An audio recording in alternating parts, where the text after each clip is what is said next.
Well, good morning. Yeah, it's still morning. I am thrilled to be back today. I'm going to tell you that you have to be the most encouraging people that I've ever had the pleasure of meeting. I came yesterday thinking, you know, that I had all this great information to give to you and the wise sage, and you would absorb, and I would feel very good and God would be glorified. Then I would leave knowing that I taught you so much. And are we supposed to now say encouragement that you did? And we No. So what a surprise when your response was just so overwhelmingly kind and loving and friendly and frankly exactly what the church is supposed to be. Amen. Right? So thank you for being the church. Thank you for being the body of Christ to my daughter and I. And remember yesterday we talked about testimony a little bit and how it is the only way that we know what we don't know is through testimony. From what I can see, you all do a fabulous job sharing your testimony, and as my grandpa would say, it is a good report. So well done. And I am blessed. After dinner last night, which was delicious.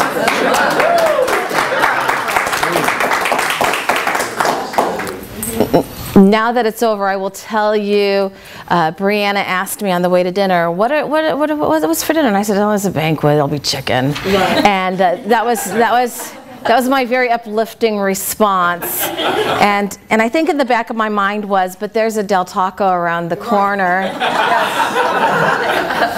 And I'm telling you, I was such a happy camper and so satisfied that a Del Taco wasn't even an option. So, and then the company at dinner last night and your story last night was so life-changing, really. My daughter has been in church her whole life, and we didn't even get to the car before we started talking about y'all, and that y'all was for anyone who comes from a state.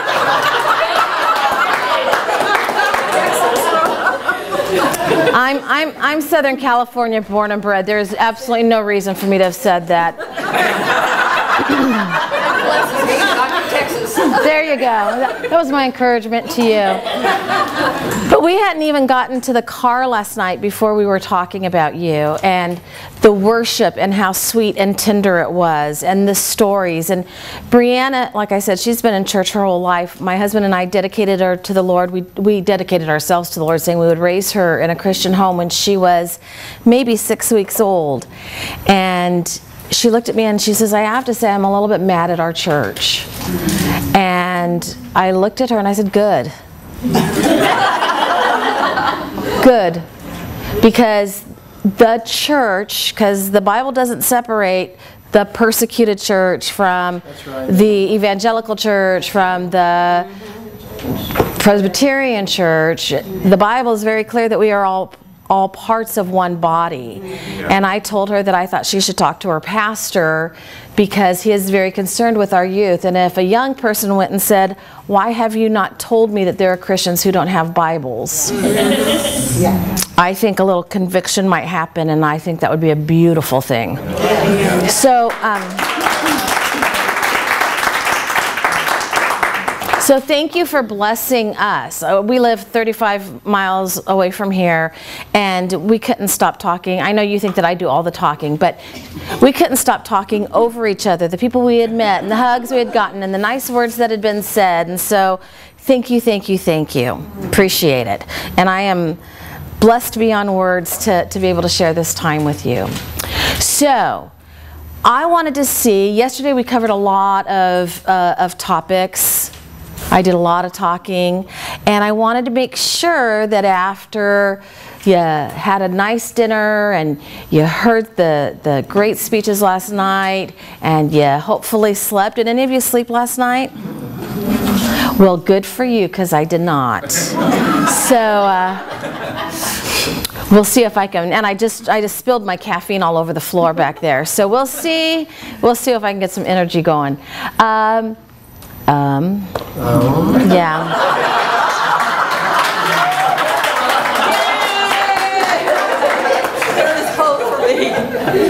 Unless he's in the audience. I am one of you. So do we have any questions about anything we covered last night, or while you were thinking a question popped up that I didn't cover? Really? I am that good. Excellent. Then let's talk a little bit about speech anxiety or stage fright or whatever you want to call it. And I think I created a handout for you, but again, I don't know what page number it would be. 25 and 25, 26. 25 and 20. It must be important. You got 2 pages. I will tell you in my notes there were 3 lines, so hopefully we'll cover what needs to be covered. What is, no, how about we ask this?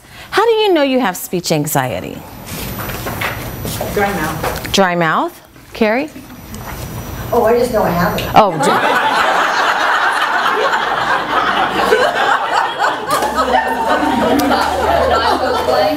when your mind goes blank? Your voice starts to tremble? Your voice starts to tremble?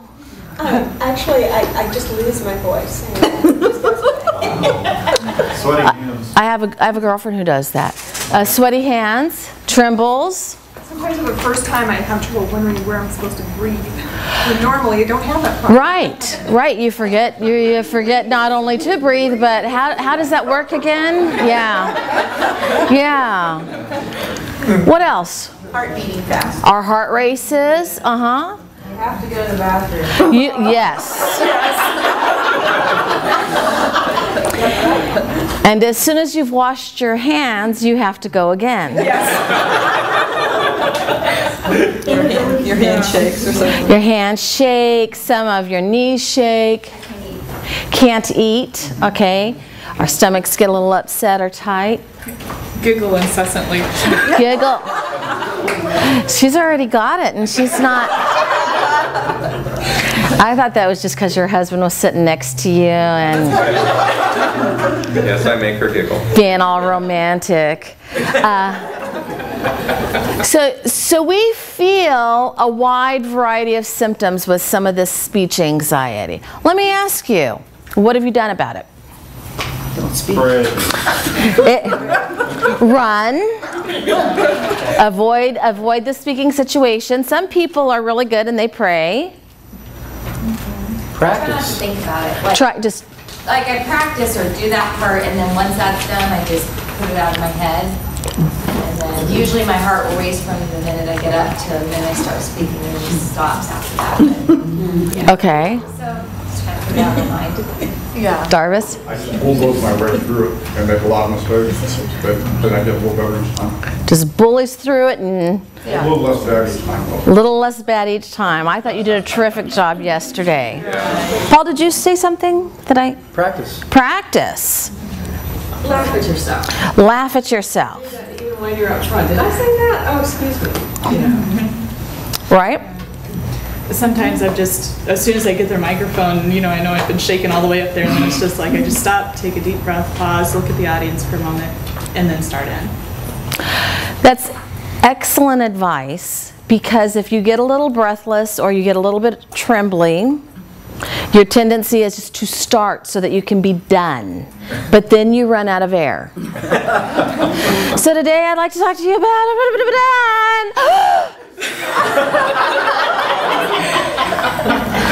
and then you're like, oh my gosh, did I really just make that sound? And the voices in your head are saying yes, and then the other voice is going, wow, that's embarrassing. Yes. I did it again because I was talking to myself and forgot to breathe. So what do we do about this? What is it? Go ahead. Like at a church setting, I'll try to arrive early and meet everybody and establish some friendly faces in the audience. It doesn't just have to be at church. Yeah. What else do we do about this?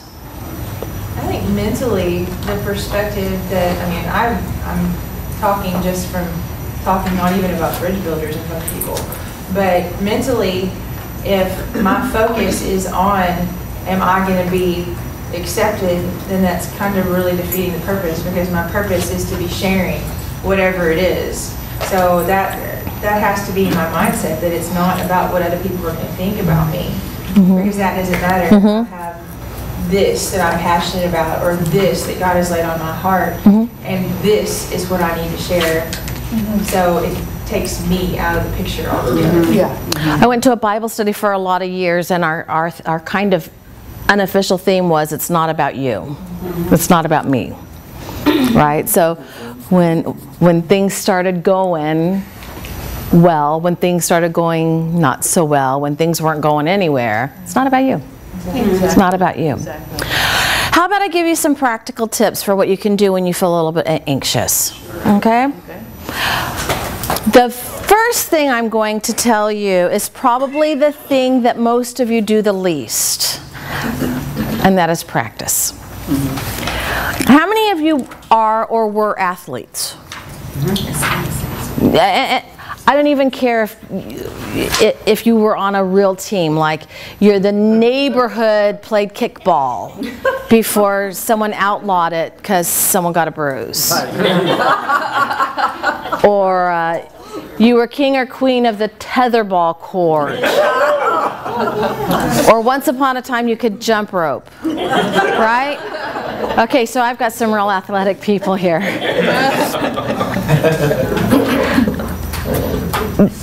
But think about athletics or singing, right? This guy, another old guy, about 2,000 years ago, his name was Isocrates. And Isocrates was a horrible speaker.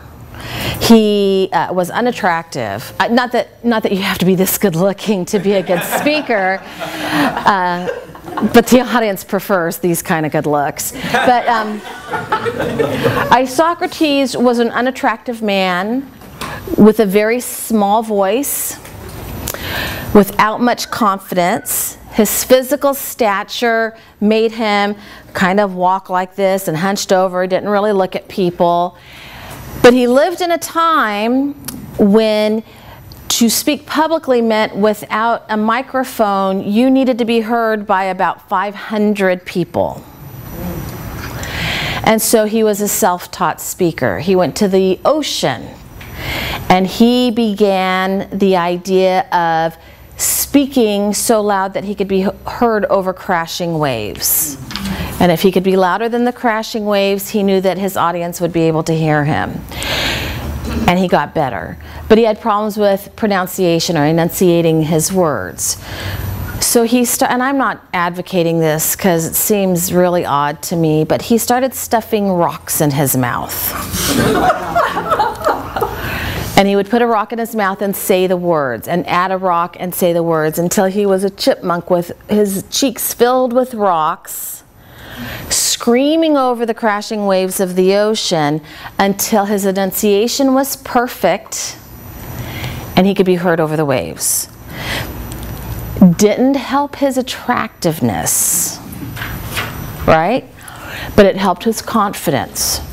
And he then was able, he didn't do a lot of public speaking, but because he had taught himself these skills, he became a very famous teacher of rhetoric and of public speaking. And a lot of people who learned under him did great things. So practicing is number one for getting rid of stage fright. Does that make sense? Another thing that we can do to get rid of stage fright, and this is really where your mind comes in, is visualize yourself in the speaking event. This comes really from sports psychology. I don't want you to think that I'm this nut, oh, she's going to have us visualizing weird things and God's going to get mad. God's not going to get mad. What a lot of professional athletes now are doing is they are hiring therapists to walk them through their sport. And they're trying to figure out the whys and wherefores of why am I swinging too slow? Why am I afraid to steal a base? Why is it that when I go to block this other athlete, I hold back? What is it? And one of the things that sports therapists have these athletes do is begin to visualize the actual event. What do the pads feel like? What does the grass feel like? What do the lights look like? Who is the team member on your right? Who is on your left? Who is your opponent? What do they look like? Can you smell their sweat? Right? We can do the same thing. Especially if we know where we're speaking, especially if we know our audience, right? So you can picture in your mind's eye, you could do it right now. What does my church look like? Well, there's pews here and here, the middle, pews and pews. Okay, where will the people be? Well, in the back row, because that's where people sit in church. That's where I sit in church. I save room in the front for the sinners. So but you can picture, right? If you've been at your church longer than 2 or 3 years, you know where everyone sits in that church, because you all are creatures of habit, with the exception of Vicky and no, I want to call her Frances. Go, because that's her name. That's good. Who switched seats. Most of you are sitting in the same location as you did yesterday, and if you were here tomorrow, you'd sit in the same location again, and if we were here in a month, you'd be sitting in the same place, because you're creatures of habit. Same thing in church. You already know where people are sitting. So since you know that that mean looking old biddy sits in the 3rd row on the left, she should not be the first place you look. Not that there are any mean little old biddies at church.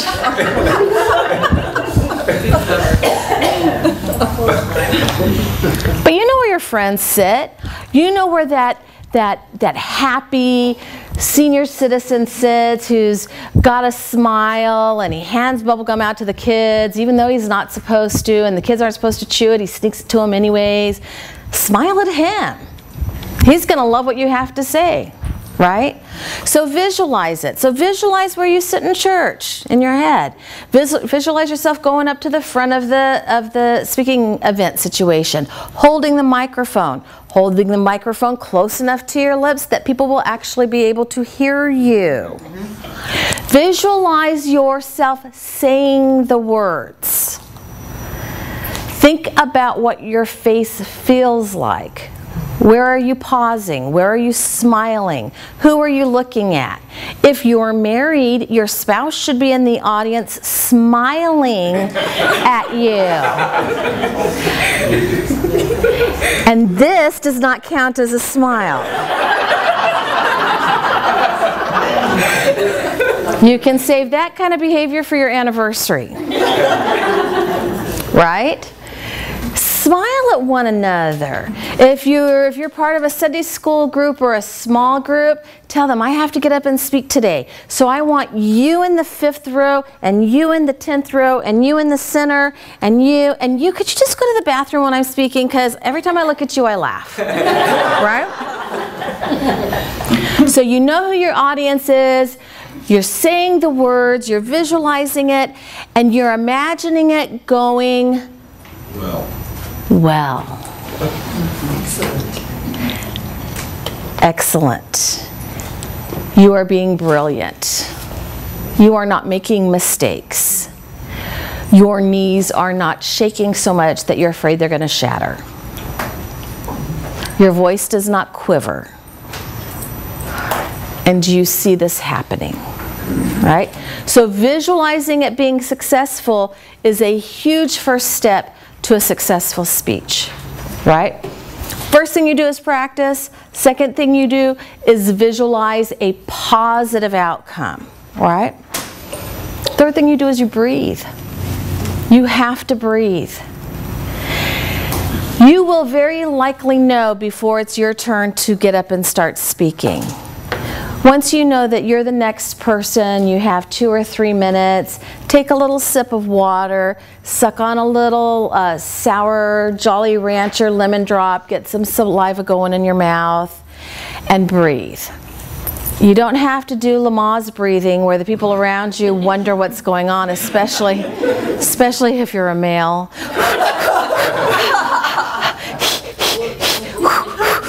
That would be weird. You're not going to bring attention to yourself. Just breathe. Bring some air in through that thing called a nose. And blow it out. And bring some more in. And blow it out. And maybe you could even say, "Help me, Jesus. I love you, Lord."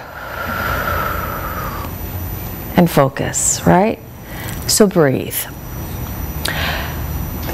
I think I talked yesterday about some of the practical things about being rested, about having eaten, about being hydrated, about if you have problems with gullah gullah, don't drink milk. So do all of those things. Make sure you're rested. Make sure that you're prepared. But there's one last thing, and I learned how to do this in junior high. And it works, you would be surprised, amazingly well when you are anxious or nervous about something. And I'm not even talking only public speaking, right? So you have to go to your boss and ask for extra days off, and your boss is not a nice person. Or you have to talk to the husband or wife about vacation is going to be staycation and doing lawn work because we just got our bank statement and oh wow, right? So there's lots of things that present nerves for us, and this activity is one that actually works really well. And what's interesting is you can do it anywhere. So you're going to do it in here with me. It is the idea, some of you have commented that you shake or you feel like you're shaking and you have some muscle tension before speaking, yes? One of the ways that you can handle that is to control it. So what you can do, I'm going to have you do it with me, is hold out your fist, and I want you to squeeze that fist as tight as you can. Just squeeze it. And just feel the tension in that fist. Do you feel it? Maybe it's beginning to buzz a little bit. And the tension is there, and you're acknowledging the tension, and you say, "Okay, tension, I know you're here, you're not going to bug me." And just about the time you think, "I can't do this any longer," you let it go. And then you go to your forearm, and you bring some tension. Because guess what? Any part of your body where there is a muscle, you can bring tension. So you tighten up that forearm, while keeping everything else loose. And you say, "I acknowledge this tension. You're there. You can't hurt me." And as soon as, again, it's at the point where you feel like it might be too much, you let it go, right? You can start this, you should start this at your toes.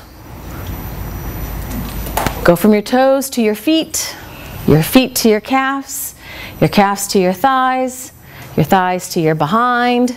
Some of you have less muscle there than you did once upon a time. You can still tighten that.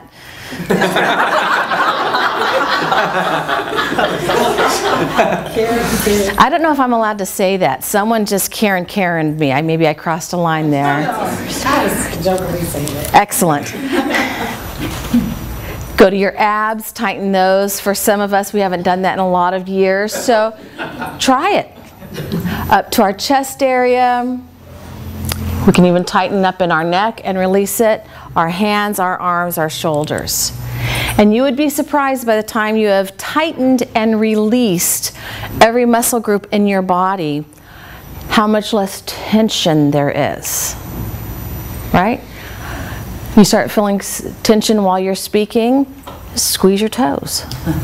No one's going to know. Tighten your forearm.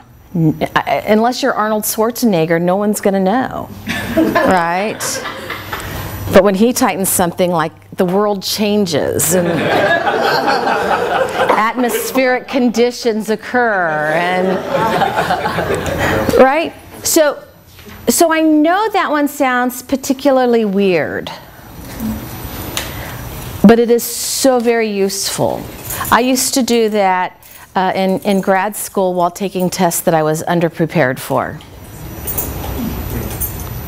I don't know that it actually helped the grades, but I graduated with fairly good grades, so maybe it helped. Does that make some sense to you? Okay, so those are some ways of dealing with speech anxiety or stress. Another way of dealing with speech anxiety or stress is during the performance, find ways to move. Okay? Movement, right, that muscle tension and relaxation gets rid of some of that tension, but so will your body movement.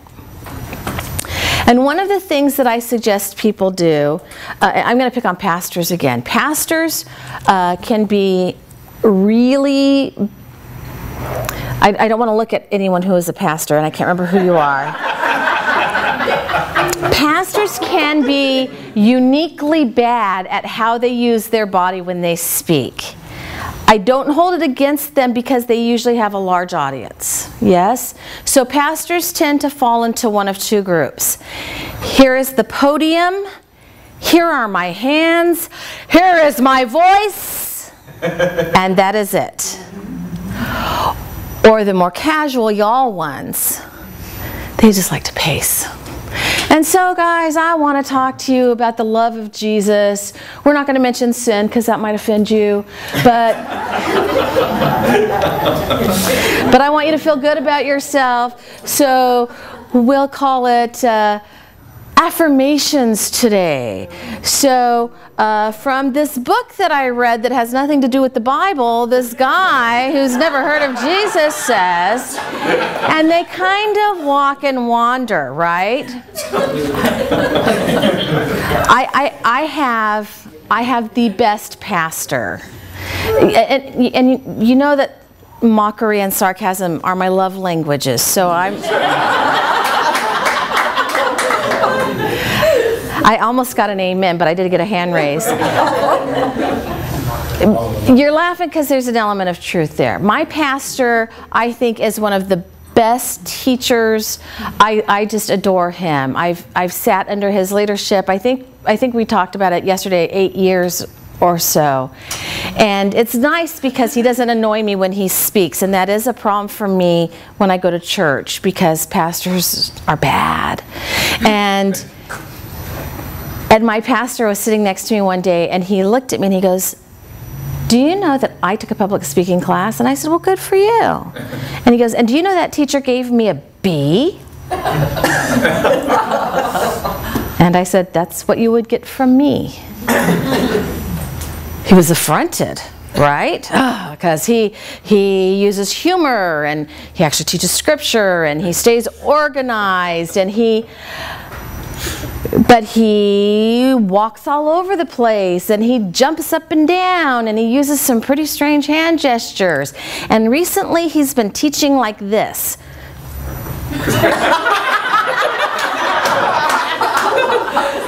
I don't even understand how he gets his body in that position, much less stays there for 20 minutes. I didn't tell anyone where I went to church, right? This isn't going to get back to me. I lied. No, I go to, not there. So one of the reasons why we move and why we use some strange movements is because our bodies are meant to move. And it feels wrong to stand like this, right? So we move. So move, but move purposefully. How many parts of the speech are there? 3. 3. You want to tell me what they are again? Right there, you've got 3 good places to move. You could start your speech right here and give the introduction. You can move over here, and while you're moving, talk about your first main point. Assuming the microphone moves with you, right? And everything about the first main point happens here. This side of the audience gets your attention. They don't feel left out. You're not given a 45-minute speech, so you don't have to worry about standing there for 15 minutes. You're going to be here 2 minutes. Plant your feet equal weight apart. No chickens, no shishi, no dancing, no twirling, no clapping, no boxing, no T-Rex. We're just standing here, talking. And when I'm done with this main point, I can walk over here, and it'll look so casual. And then these people get my attention. And the walking is purposeful. And then I can conclude, when I get to my conclusion, I can walk right back where I started. Right? I get to walk, I get some of that nervous energy out. I feel better, I don't look like a military stiff soldier. But here is the real beauty of it. When you move, how many of you know that audiences don't pay attention to every word that comes out of your mouth? What did you just say? Okay, I just want you to know now I've got 2 of them, both in the front row. Remember what I said earlier about where people sit in church? Save room in the front for the...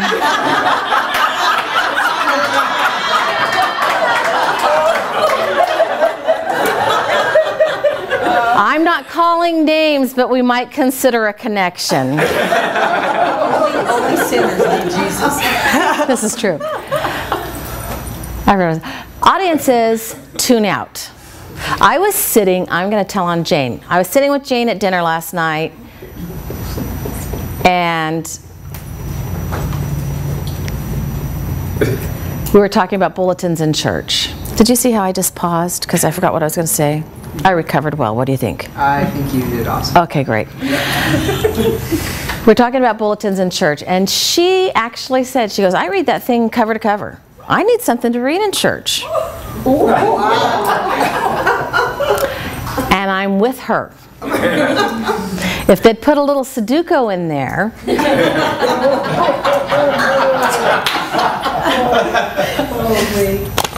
Don't worry, we're only kind of kidding.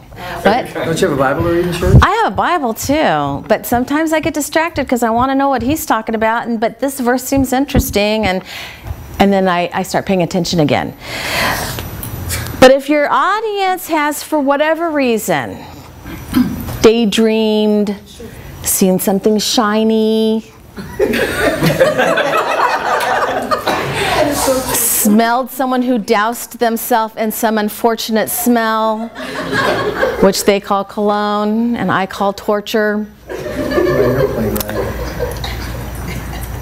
If I walk, if the speaker walks, as the audience member, I'm like, oh, something's happening up there. Maybe I should pay attention. So I start paying attention. Does that make some sense to you? Yeah. It helps you? Except that you have to memorize your speech to do that. You are allowed to carry notes. They'll go with you. They're portable.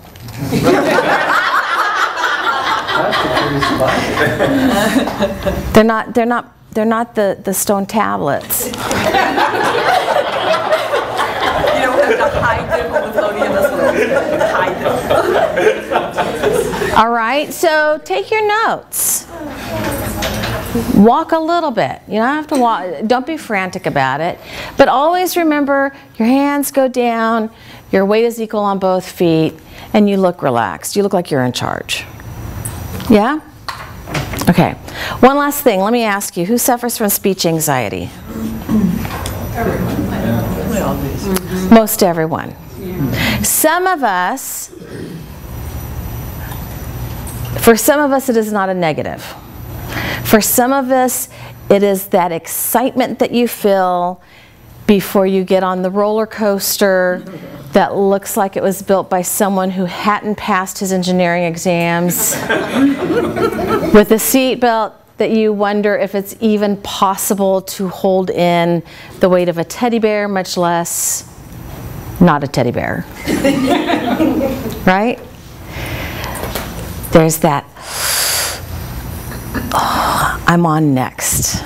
I have something to say. I want to share. For some of you, it is a more negative experience. I'm on next. What if I pass out? What if I die? Then we go to heaven.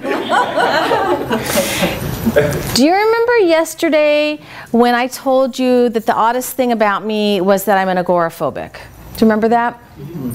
I shared this kind of personal information with you for a reason.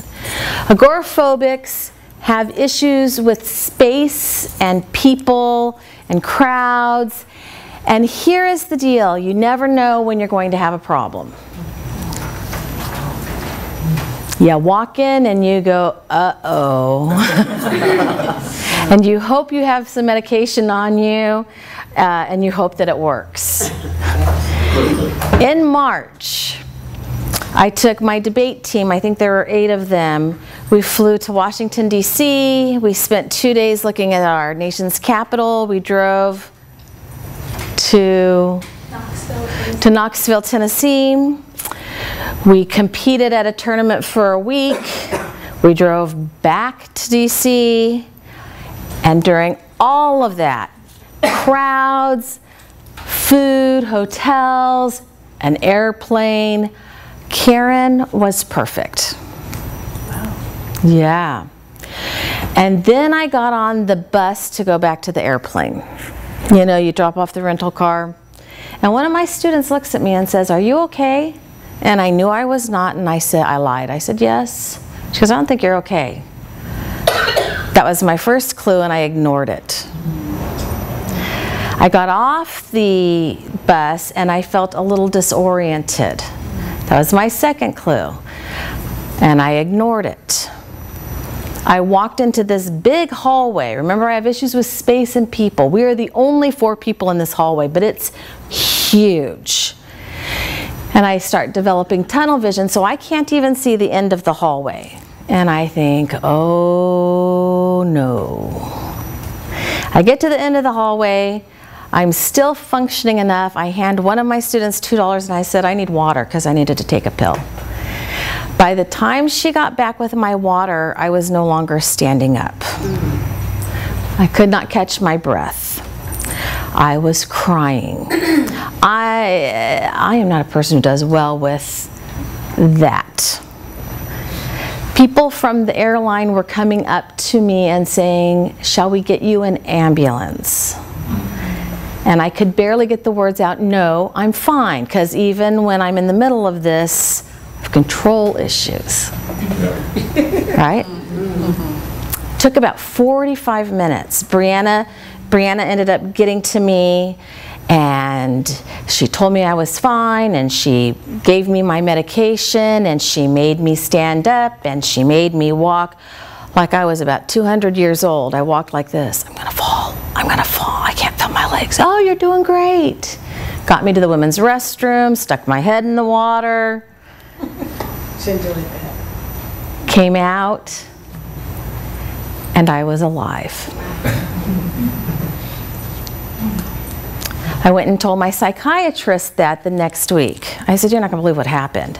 And my psychiatrist, who I have no idea what his ethnicity is, but he has the kindest eyes.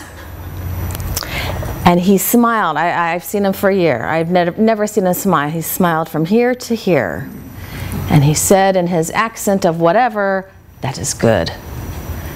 And I thought, he's crazy. I'm not crazy. He's crazy. But this is why it was good. I had the worst panic attack that I will probably ever have. And I survived. So if I have another one, I will survive. If there's a little bit of nerves before you do something that makes you uncomfortable, I'm going to tell you, you get a pass. If you can't stand up and you're crying, just say no thank you. But if you're just feeling a little bit of nerves and you're wondering, oh, what's going to happen? Probably just that. That's probably as bad as it's going to get. And you can handle that. Yeah? One last thing about nervousness, and then we're going to break into groups. You were supposed to bring 2 pages on why you serve the persecuted church, yes? Mm-hmm. Did you do your homework? Yes. Oh, excellent. Done before we got your instructions. Well, it's still homework. You did it at home or at Starbucks and whatever. What I mean is it doesn't obey your rules. Oh, that's okay. It doesn't have to. I forgot what I was going to say. We're going to do that. One more thing. One more thing. Break into groups and... I had one more thing before we broke into groups, right? Did I? What did I just say? You said you did. It was break, was that it? Before we have the Before break. we have a break.